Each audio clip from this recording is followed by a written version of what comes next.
Ceifa de Luz, de Chico Xavier, pelo Espírito Emmanuel. A lição 47, ela traz o seguinte título: autoproteção. Então ela vem falar qual que é esse mecanismo que a gente tem, essa possibilidade que nós temos de nos proteger, nós mesmos nos protegendo.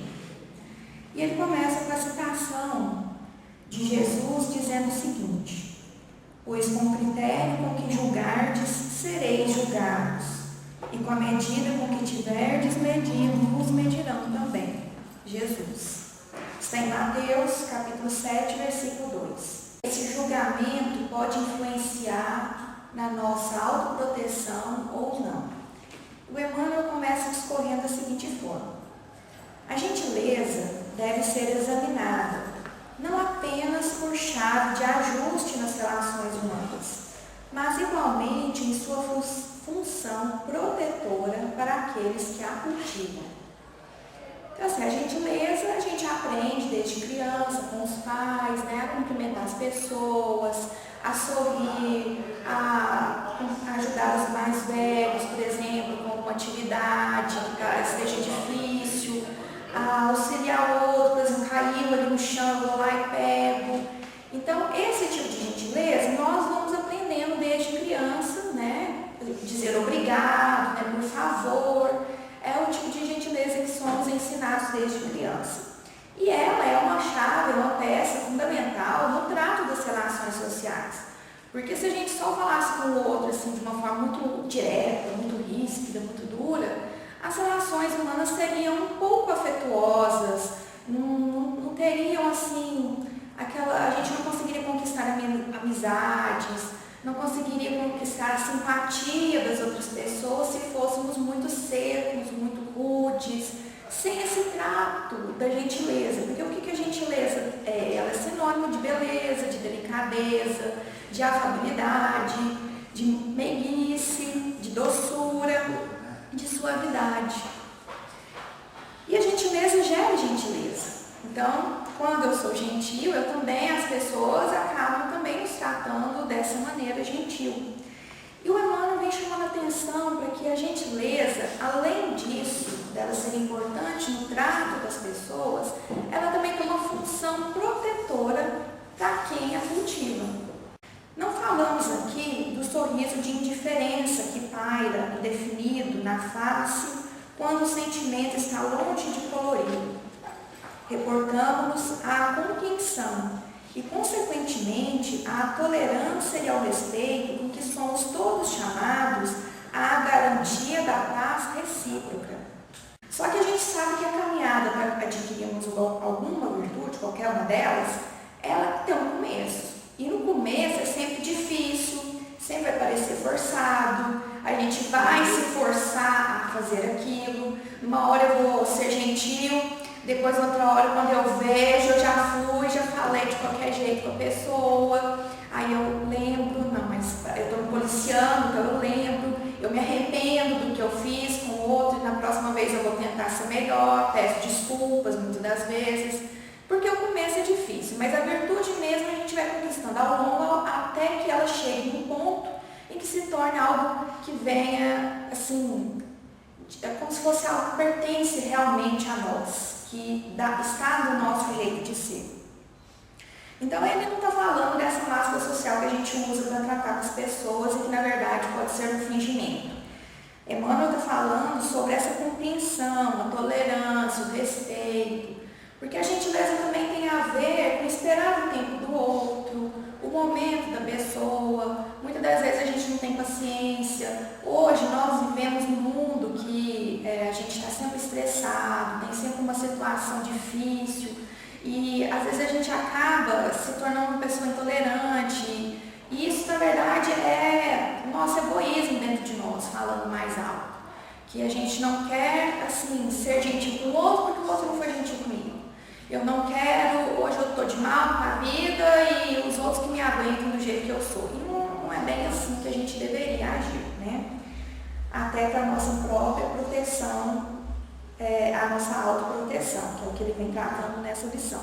De quando em quando, destaquemos uma faixa de tempo para considerar quantas afeições e oportunidades preciosas temos perdido, unicamente por desatenção pequenina ou pela impaciência de um simples gesto. Então ele pede que a gente reflita. Da mesma forma que nós aprendemos, né, com Santo Agostinho, né, na lição dos Espíritos, que a gente tem que se conhecer, que a gente então, ao final da noite, a gente vai fazer a nossa oração, vamos repassar o nosso dia, o que a gente fez de bom, o que a gente fez ruim, a gente começar a prestar atenção sobre essas pequeninas coisinhas que a gente deixa de fazer para o outro em nome de gentileza. Então, às vezes é um sorriso que eu não dei direito para a pessoa, é um bom dia que eu falei meio atravessado, um favor, um pequeno favor que a pessoa pede. E às vezes a gente comete esses erros assim com mais frequência com aquelas pessoas que a gente mais convive, que é o nosso próximo mais próximo. Que são as pessoas que estão dentro da nossa casa, são as pessoas que já têm uma certa intimidade no trabalho, já trabalham há muitos anos, e aí a gente acaba se achando no direito de não ser tão polido, de não ser tão educado, de não pensar que o outro também tem os sentimentos dele e que ele também gostaria de receber esse ato de doçura e delicadeza da nossa parte.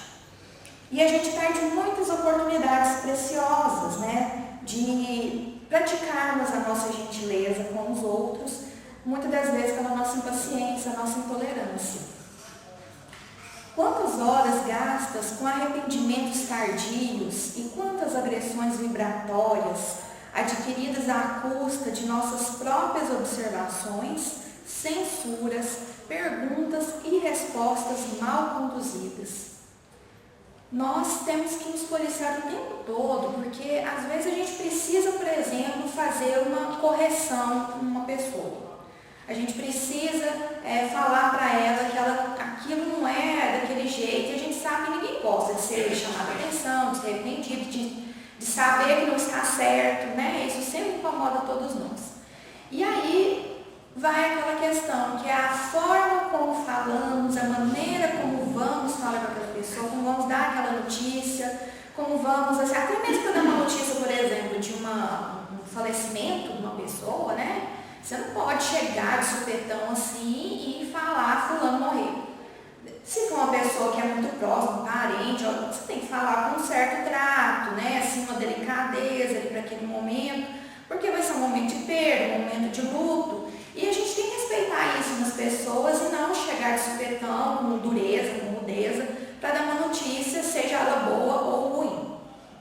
Então a gente também sofre muito com isso depois. Nós, espíritos, que já estamos tocados pelo bem, que já temos ali uma pontinha, uma fagulha do amor que já acendeu dentro de nós não estamos totalmente arraigados ao mal, como já fomos no passado, a consciência da gente dói quando a gente comete esses pequenos deslizes. E o que fizermos a outrem, fará a outrem a nós e por nós. Então ele vai retomando aquela lição de Jesus sobre a questão do julgamento, pois com o critério com que julgardes, sereis julgados, e com a medida com que tiverdes medido, vos medirão também.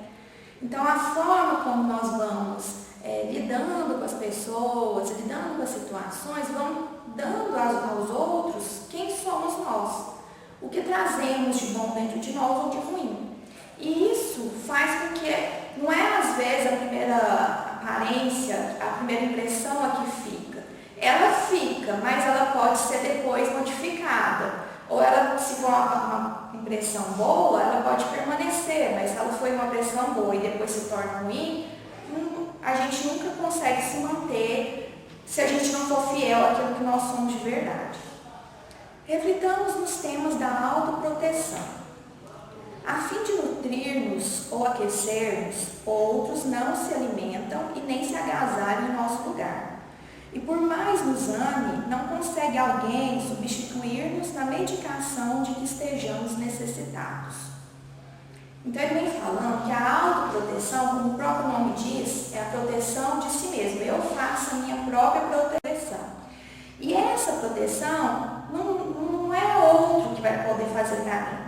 Por mais que eu tenha pessoas na minha vida, quando a gente era criança, tinha os pais, né, os mais velhos que nos ajudaram, na nossa vida no dia a dia, a gente tem os nossos familiares, né, os nossos amigos, os parentes, todo mundo ali que possa nos dar um amparo, mas tem uma coisa que a gente precisa fazer por nós mesmos, a nossa autoproteção, e não adianta o outro tentar nos proteger, porque se a gente também não fizer a nossa parte, não vai ter o resultado que precisa. E essa autoproteção, o que seria? É quando a gente se sente a salvo de perigo, quando a gente está amparado, a gente se defende, a gente sabe se preservar, se resguardar. E aí ele vem falando, para finalizar essa lição, que é o seguinte: nas questões da alma, igualmente, os reflexos da bondade e as respostas da simpatia hão de ser plantados por nós, se aspiramos à paz em nós. Então, essa gentileza, ela na verdade é uma virtude que nos auxilia no sentido de que a gente, se a cultivarmos, nós faremos muitas amizades, nós teremos as pessoas que vão gostar de nós, né? Mas fazer a gentileza não com esse intuito de obter essa, digamos assim, essa benesse depois, mas porque a gente tem que desenvolver todas as virtudes. E a gentileza, ela é uma das virtudes que nos auxiliam na nossa autoproteção. Porque aquela pessoa que ela é bem vista, que ela é bondosa, que as pessoas se sentem bem ao lado dela, que ela é afável, que os outros querem ficar junto dela, quando ela está, por exemplo, isso é uma autoproteção, para que o outro não emita para mim um pensamento ruim, porque se eu não gosto do outro, eu começo a pensar às vezes mal dele, né? Às vezes vem uma situação negativa e eu tomo como exemplo a pessoa X, que não fui com a cara dela porque ela me trata mal um certo dia. Então, assim, se eu não tivesse tratado o outro mal, ele não teria aquela impressão a meu respeito e não se lembraria de mim numa situação negativa. Então, até para a gente se proteger, e a gente sabe que no plano espiritual, a comunicação é via pensamento. E não tem como escondermos quem nós somos no plano espiritual. E vale essa conduta nossa durante o sono também. Porque quando nós dormimos profundamente, o corpo se liberta parcialmente, o espírito se liberta parcialmente do corpo físico e vai ao plano espiritual, né? Nem sempre isso acontece, porque às vezes a gente fica ali preso, né, ao corpo, ali às questões materiais. Mas quando a gente consegue se libertar, a gente vai ao plano espiritual e vai encontrar pessoas que vão nos ver como nós somos de verdade, como aqueles que a gente não quer que os outros nos vejam. E a gente pode ser vítima, muitas das vezes, de obsessores pela nossa própria conduta. Não quer dizer que eu fui inimigo do fulano lá na outra vida e por isso ele está me perseguindo. Mas é porque ele se sente atraído pela questão que eu carrego dentro de mim. E aí ele se vê, a gente se vê às vezes em apuros, por uma questão do meu próprio comportamento. Então, a nossa educação moral, a nossa gentileza, o trato com que nós temos com as pessoas, vai servir como esse escudo de proteção para que a gente não seja vítima de nós mesmos, principalmente.